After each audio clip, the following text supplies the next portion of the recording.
I'm going to call Mr. Dhanapal, and Mr. Dhanapal, you are going to get 15 minutes, looks like. Thanks so much.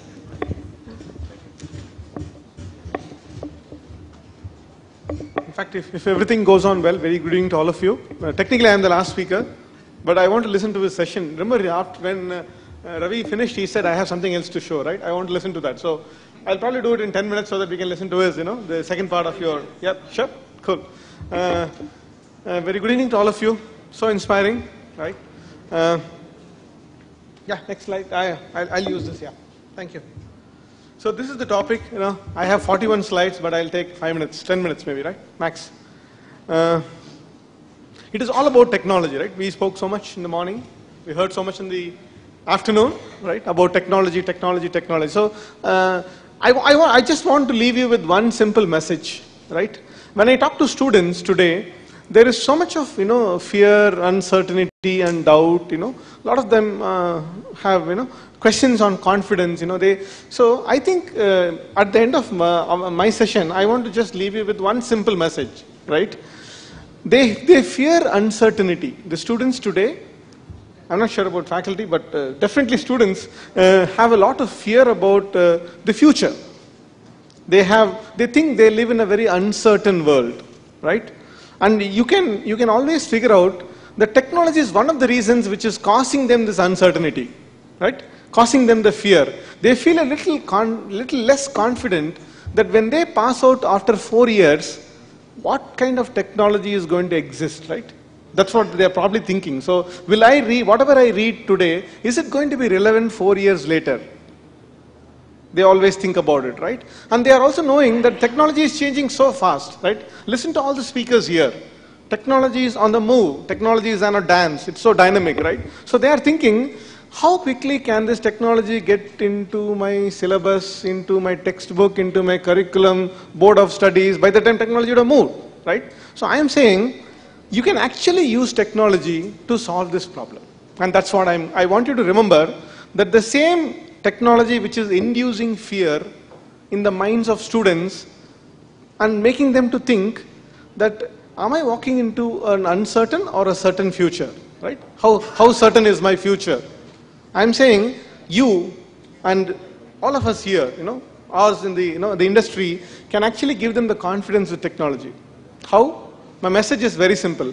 My whole presentation, I'm going to tell you about technologies which you can give it in the hands of students to play very early, starting from when they are a small boy, a small boy or girl. At a very young age, you can give them some technology which will inspire them, and then later, when they come and join engineering course, I'm going to give a whole list of technologies which you can give them access. And I think National Instruments would love to give that access to that technology pieces to them to play with very early. And you can ask me, why are we doing this? The reason is only one. If we, you and me, can remove the fear of technology from the minds of the students in our classroom are the future scientists and the future engineers, right? Of removing the fear of technology from their minds, then we have achieved something. They can become entrepreneurs. So we can actually have multiple iterations with the students. We can give them some technology to be in the first year, second year of engineering, third year of engineering. They may love something, they may like something, they may dislike something they would like to dive into. All that is possible if we start very early in their engineering. And that is my, one thing which I want you to remember is, have technology given into the hands of students. And that technology is what, if it is cloud, it is cloud. If it is nanotechnology, so be it. If it is MEMS, yes. If it is green, yes. Give it to them. And we industries have a role. We believe that we can make sure that technology is accessible to you and your students. And you have to be willing to learn with them, right? We are no more, the professor, said very well. I'm quoting somebody who said, the teacher is not a sage on the stage. You know what the role of the teacher is? Sir, you have to help me, sir. He's a guide by your side. Guide by your side. Not a sage on the stage, guide by your side. So that's the role, right? So when the technology changes, make sure that you can give it to them, give access to them, and learn with them. Easy to say, right? Sitting here. So why 2030? Somebody who's born today, right, will take 16, 17 years to become an engineer. So that's why I said 2030. Maybe 2030, 31. See, once upon a time, engineering was 5 years. Now it is 4 years. Hopefully, I don't know, I'm not sure, I'm not hoping, but I'm saying maybe it could be 3 years. In future, right? I don't know. So I put 2030, but what I want to drive is technology is everywhere. Systems are everywhere. We have to get used to it. The people who are sitting in your classroom will have to either use or design them, right? Very simple. Either way, they have to understand it, basically. They have to understand all the systems which is around them. And that's what I meant by technology. So give it to them very early. Designer, right? Ma'am said design is one of the key aspects of the future. So let us start with, see, you can ask me, how do you fit this different technology into my board of studies, into my curriculum, right? I should still teach. One thing which faculty don't have, and I think students also don't have, is time. Right?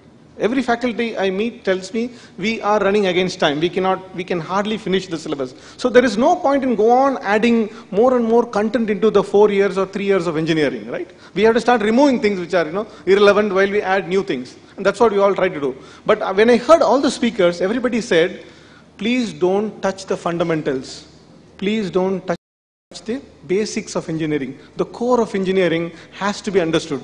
The concepts, the ideas have to be understood, and then see if you can build it in the next 2-3 years, to whatever extent you can. But if the core is not there, if the foundation is not there, where is the building, right? So we have to always start with the core concepts.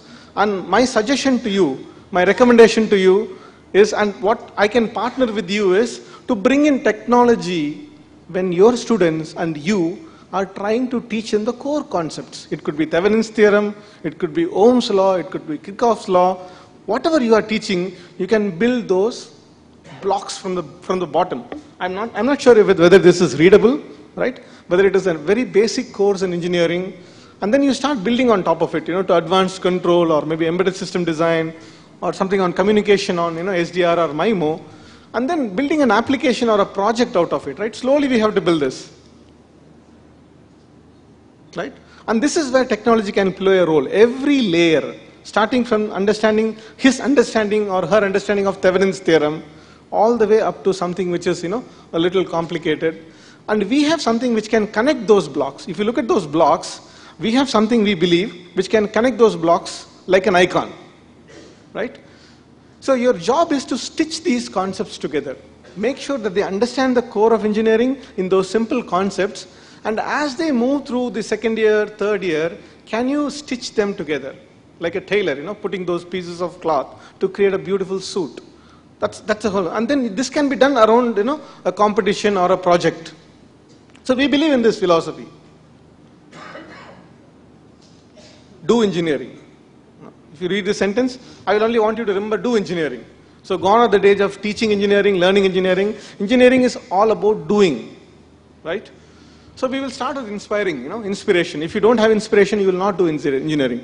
If your students are not inspired enough, then where is the question of, becoming good engineers, right? We'll start with inspiration, then we will prepare them, right? I have some case studies, we will prepare them, go through the process of, once they are inspired to become an engineer, go out and solve those, engineering grand challenges, getting into a college, then we have to prepare them and then realize their dreams. We'll start with inspiration. So at a very young age, can you get some technology for your children? That's my first request, right? Remember, technology, you have to give it to them to play with. What you are seeing is, a picture of a very small robot or something like that, which is not very expensive. Now I'm going to skip this slide.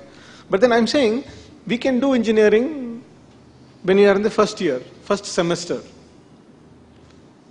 We can do engineering in the second semester, third semester, fourth semester. So here is technology pieces which are available, which will help you basically bring those core concepts of engineering and stitch them together, right? Wireless communication. So technology is available today, tools are available today, tools are accessible to you today, to your students today, to build these systems, subsystems, or components. Who has all done this? MIT has done this. I leave the slides for you, so I'm just going to rush through, right? Once you realize, some of the, when they are inspired and they are prepared, this is what happens, Something like, designing a small subsystem or a complete system, maybe even a complete system. And we are not alone in this, journey. There are a whole bunch of companies who believe that students have to get design, students have to do engineering, and students have to get inspired to do engineering. And the best way is give them the technology which is very relevant and in their hands. Give them the technology when they're learning the core concepts of engineering. Give them the same technology when they're trying to put those core concepts together to build higher and higher orders of learning or higher orders of engineering. Right? So these are the last few slides. And I will be very happy, if together we can work, we can partner, all of us from the industry side and the academic side, to give them access to relevant technology. Now, don't worry if it is outside the syllabus and curriculum. We can work together to make it a part of the curriculum, even starting from the basics and fundamentals. Thank you very much.